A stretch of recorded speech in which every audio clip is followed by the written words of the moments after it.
Здравейте!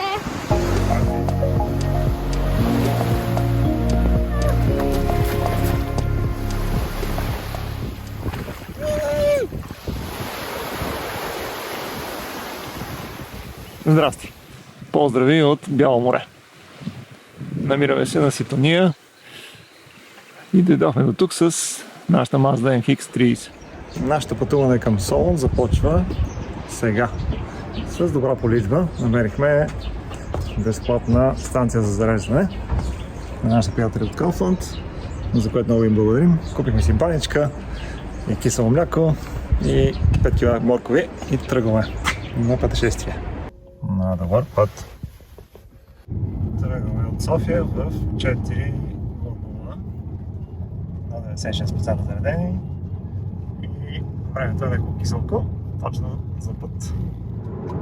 Наближаваме Благоевград и разбира се, слънцето се появи. Колкото по-на юг отиваш, толкова по-хубаво става времето. Как да не се пресели човек от тази Гърция. И ето, наближаваме зарядната станция на Бриколожа в Благоевград с 50%. Това е с 20% повече, отколкото очаквахме. Значи сме карали твърде икономично. Тук е един малък орангутан, иска да яде KFC, само че близо KFC няма, така че ще се забори. Друго предлага заведението. Оставяме колата да се зарежда и отиваме да хапнем. Малко се престарахме с хапването и станаха 36 минути. Вече сме на 96%. Си имам предвид, че последните 30 км карахме с 145 км в час. Пристигаме с 57% в 5 минути 57 часа на петрол, не, на OMV. Колко по? Бент, чучули го.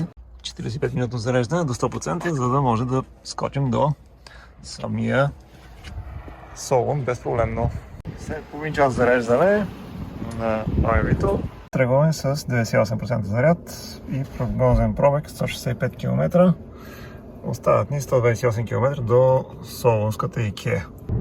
Имаме прекрасен залез и остават още около 59 минути до нашата цел.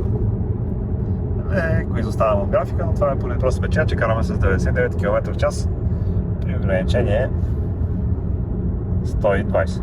Ето сега е 9:15, точно на време си пристигнахме и това е паркинга на Икея, където се надяваме нашите приятели от Daewoo да ни заредят. Успех!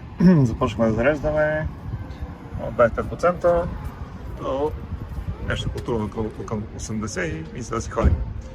Благодарим на Daewoo и Икея за довезния ток. Здрасти! Какво правиш? Цял ден съм в тази кола и не мога да слезна. Чаква цял ден.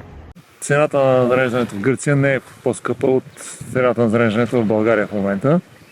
По българските зарядни станции цената варира между 90 стотинки и левче, плюс такса за стартиране. Докато в Гърция цената на бързо зареждане е 50 до 60 евроцента на киловатт час, без начални и крайни такси. Така че ходенето с електромобил в Гърция изобщо не е по-скъпо, отколкото ходенето с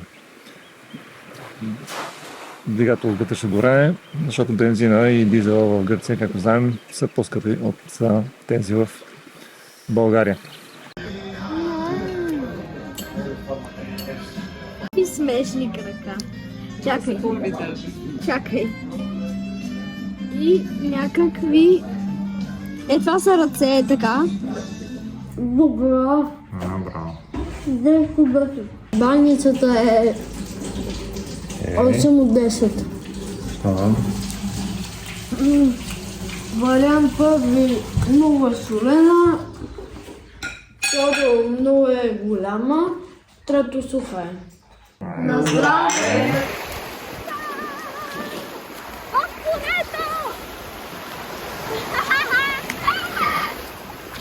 Мотаме се тук ние в околностите на Солун и се оказва, че при 40 км и 50 км в час имаме разход 14 кВт на 100 км. Аз такъв разход не съм виждал как е купена тази кола. 125 км остават, плюс 63 изминати, значи сме на 188 км, мали, и това ще постигне точно колкото твърдат Мазда. Супер! Та кола е точно за Гърция, значи. Костенурка? Да. Първоначално бяхме решили да отидем на Епаноми, което е на около 20 км под Солун, за да не си причиняваме твърде много зареждания по пътя. Но поради една или друга причина плажа там много не ни хареса и затова решихме след няколко дневен престой, че бихме опитали и Ситония. Заредили сме на 100%. Имаме рейндж 180 км, имаме 125 км до Порто Куфо. Движим се кротко и се радваме на живота. На практика зарежданията са няколко. В София, като тръгнем 100%. Следващото зареждане е в Благоевград, да речем на Бриколаж. Оттам продължаваме към Кулата. Малко преди Кулата се зарежда, преди да излезем в България. И след това оттам директно зареждаме направо в Солун.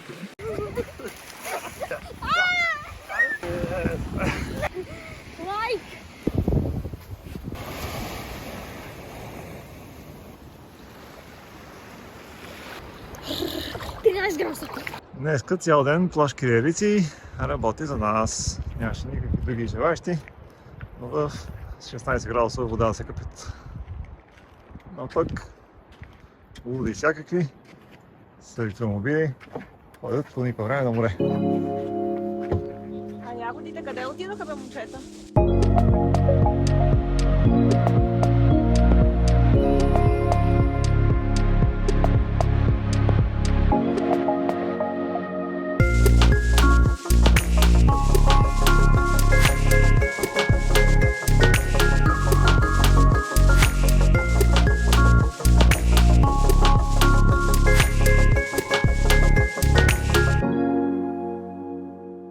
Зареждаме на 10 ампера, понеже толкова издържа един малък контакт. До тук сме зарядили 6 часа и половина за 14 кВт часа и сме готови за тегляне обратно към София през Солун. Това са и всички техници, които минаваме в Шуко и Шукото го включваме в пероното на ето 10 метровия кабел, навит обратно на една макаричка, която може да се каже безценна за зареждане интелигентно където и да е. Нашето зарядно идва с обикновен индустриален контакт монофазен, 32 амперов, където може да го закачаш на всякакъв сериозен контакт. Разбира се, ако няма, трябва да ползваш преходник. Ето този преходник съм си го правил сам. От 32 ампера на 16 ампера, т.е. за малкия ампераж. Защо ми трябва той?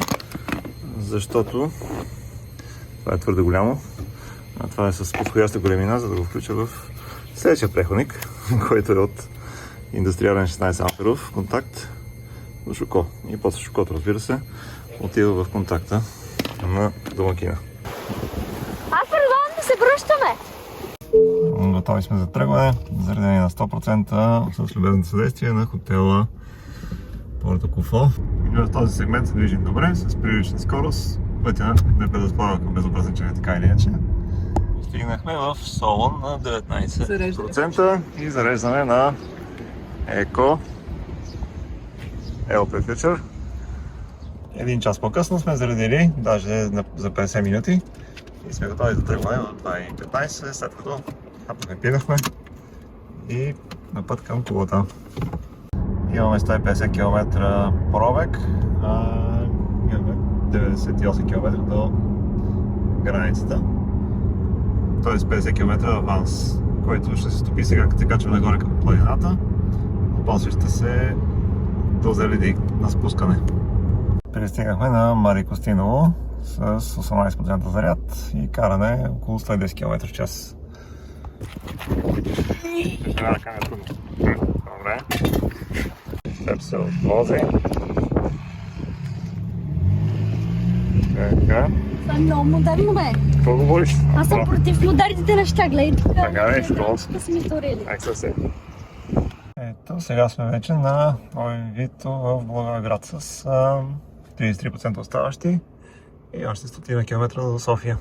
24 минути на 77%. Това ни е пробег повече от 130 км. Тръгваме от Благоевград с 135 км пробег. Остават и 98 км до точката София, която ни интересува. Определено пробега се увеличава, когато не караш твърде бързо и температурата на околната среда е в рамките на нормалното. Даже на моменти беше очудващо колко добре се представяше и ни дава по 180-190 км пробег. Така че можем само да се радваме на хубавото южно слънце и да се забавляваме за краткия престой тук. До нови срещи и до нови приключения!